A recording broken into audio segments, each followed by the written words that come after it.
In our village of Miziwa, nestled between rolling hills and the great river Mto, there lived a boy named Jomo.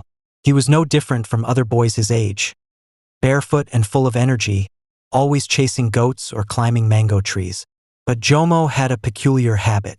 Whenever something troubled him, he would walk to the river's edge, crouch on a smooth stone, and whisper his worries into the flowing water. The river listens, his grandmother, Bibi Rahima, once told him. And sometimes, if your heart is pure, it answers. Jomo believed her. After all, had she not predicted the great drought by watching how the fish swam? One dry season, the river began to shrink, its once powerful current reduced to a sluggish crawl. The village elders blamed the gods, and the chief, Mzikato, declared that a sacrifice of a white goat and a calabash of honey must be made to appease the spirits. But Jomo, who spent his days near the river, noticed something strange. Upstream, where no one dared to go, large wooden barriers had been built, diverting the water away from the village.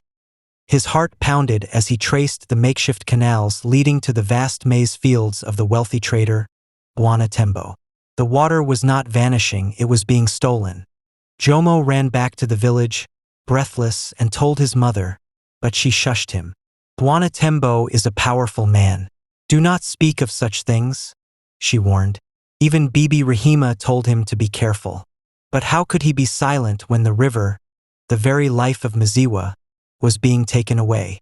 The next evening, he returned to the river and spoke louder than before, his voice trembling with anger. Mto, what do I do?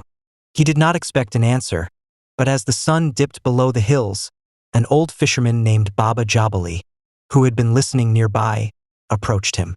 The river has already spoken, my son, he said, his eyes wise and knowing. Now we must make the village hear. The next morning, under the shade of the great baobab tree where the elders met, Baba Jabali and Jomo confronted Mzikato.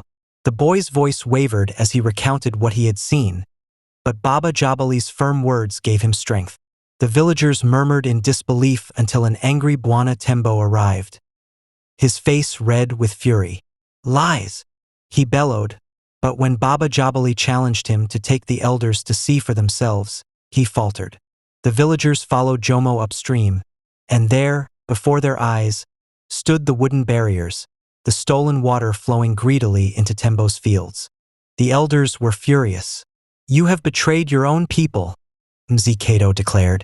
That very evening, the barriers were torn down, and the river was free once more.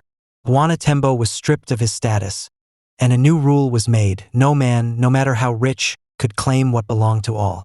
As the water rushed back to Miziwa, Jomo sat by the river and whispered his final words for the day. Thank you, Mto. And in the ripples that danced under the moonlight, he imagined the river whispering back. From that day forward, the village never ignored the voice of a child again.